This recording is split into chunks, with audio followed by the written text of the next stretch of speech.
হাই friends, পুনৰ এটা নতুন ভিডিঅ'লৈ আপোনালোকক স্বাগতম।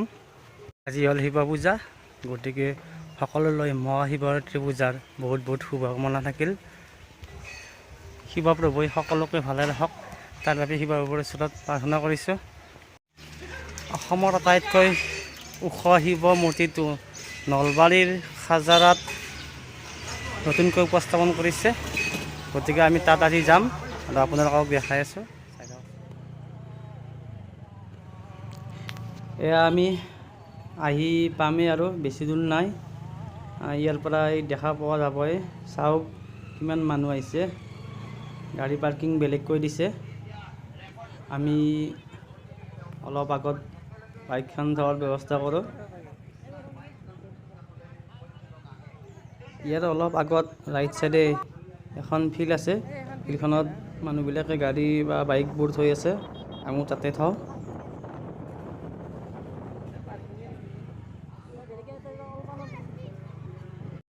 এয়া আমি মহাপ্ৰভুৰ শিৱৰ স্থান আহি পালোঁ। আজি শিৱ মূৰ্তিটো উদ্বোধন কৰিব, সমূহ ধৰ্মাৱলম্বী ৰাইজৰ বাবে আজি মুকলি কৰিব। অলপ ভিতৰত অলপ দেখুওৱা।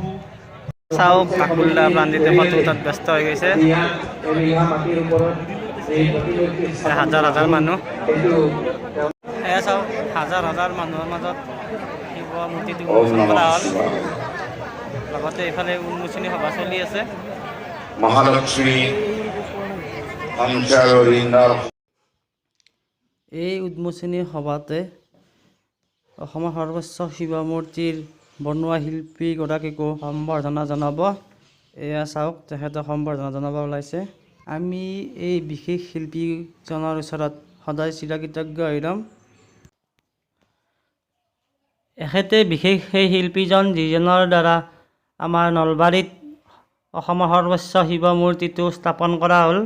এখেতৰ নাম হ'ল মাননীয় শ্ৰীযুত প্ৰদীপ পাল। এখেতক আমি বহুত বহুত ধন্যবাদ জনাইছোঁ। এখেতৰ সুকৰ্মৰ বিষয়ে দুই এষাৰ শুনকচোন। নলবাৰীৰ আশে পাশে বহু মূৰ্তি স্থাপন কৰিছে আৰু উল্লেখযোগ্য যে তেখেতে বিনা মজুৰিতে বহু কাম কৰিছে আৰু আমাৰ এই কামটোত তেখেতে 20 গৰাকী তেখেতৰ দৰে শিল্পীক এই কামটোত লগাইছে, কিন্তু তেখেতে আমাৰ এই অনুষ্ঠানৰ পৰা একৈশাও পাৰিশ্ৰমিক লোৱা নাই। সেইকাৰণে সকলোকে, তেখেতে বৰ্তমান শাৰীৰিক অসুস্থতাত আছে, তথাপিতো তেখেতে এই ক্ষেত্ৰখনতে থিয় হৈ থাকি শিল্পীসকলক নিৰ্দেশ দি কাম কৰি আছে।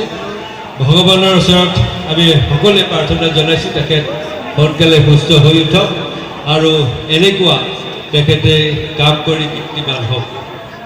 মই পুনৰবাৰ আপোনালোক আটাইলৈ ধন্যবাদ জ্ঞাপন কৰিছোঁ।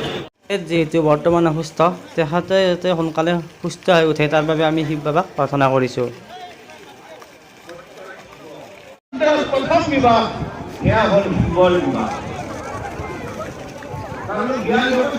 এতিয়া আমি শিৱ বাবাৰ ওপৰলৈ উঠি যাওঁ। দেখাই আছোঁ।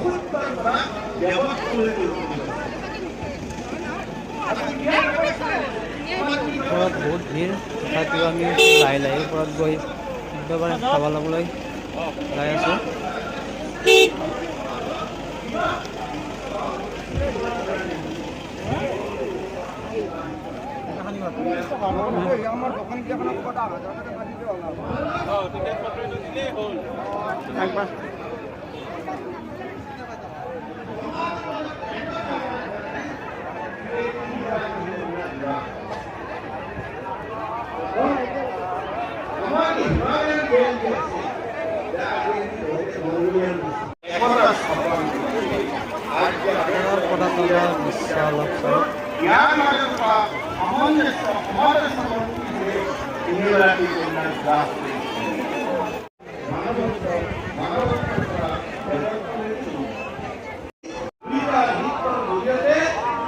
শিৱপ্ৰভুৰ চৰণত মূৰ দোৱাই আশীৰ্বাদ ল'লোঁ।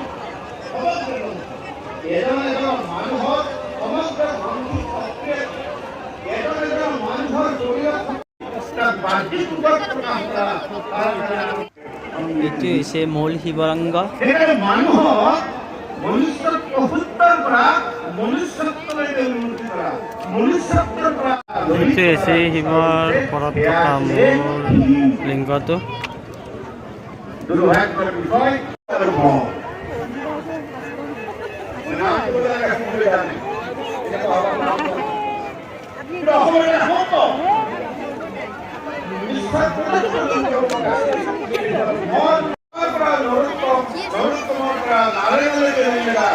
নৰৰ পৰা কলৈকে লৈ যাব, নৰৰ ইতিহাস, নৰৰ আত্মহলৈকে লৈ গ'ল।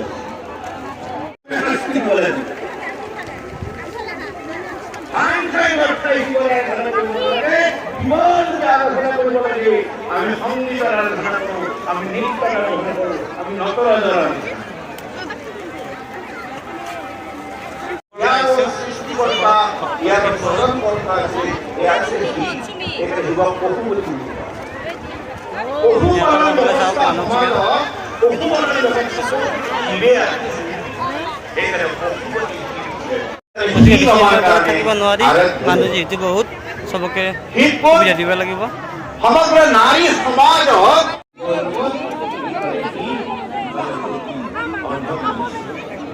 আৰু সেইকাৰণে আমাৰ ইয়াত অৰ্ধাংগিনী শব্দ ব্যৱহাৰ হয়। এই অৰ্ধাংগিনী শব্দ প্ৰত্যেকে আমি ধৰ্মপত্নী পাওঁ, আমিতো বিশেষ বাদেই মানে বিশেষ সমাজ বস্তু নহয়।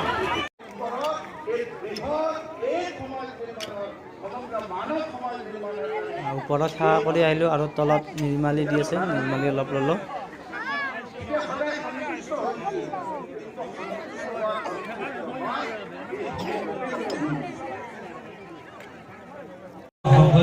মাননীয় ডক্টৰ উমেশ চৌধুৰী ডাঙৰীয়া লাইনত তেখেতৰ ভাষণ প্ৰদানৰ বাবে অনুৰোধ আহিছোঁ, জনাইছোঁ। যিহেতু অলপ ঘৰত খাইলে ভাল লাগিব। বহু সময় লাইনত থাকি এতিয়া ওচৰ চাপিছোঁ। আশুতোষ সদাশিৱক খুব সোনকালেই সন্তুষ্ট হয়।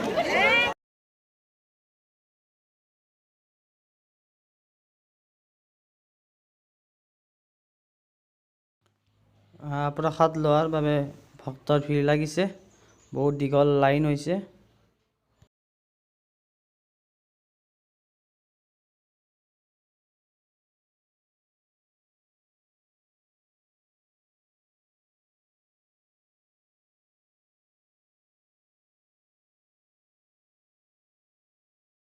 আমি প্ৰভুৰ প্ৰসাদ পালোঁ। কেতিয়াবা এতিয়া আমি এইখিনি গোটেইখিনি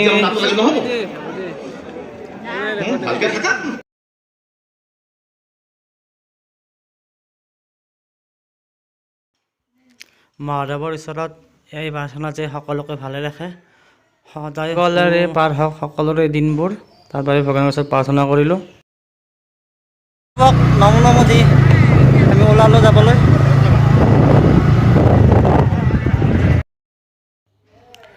এইখনেই হ'ল খাজানাৰ মূল আশ্ৰম। এইখনৰ গাতে লাগি আছে শিৱ মূৰ্তিটো, ইয়াৰ পিছফালে আছে। ভিডিঅ'টো চাই কেনে পালে জনাব, আৰু যদি ভাল পালে লাইক এণ্ড ছাবস্ক্ৰাইব কৰিব আৰু লগতে শ্বেয়াৰ কৰিব। ধন্যবাদ।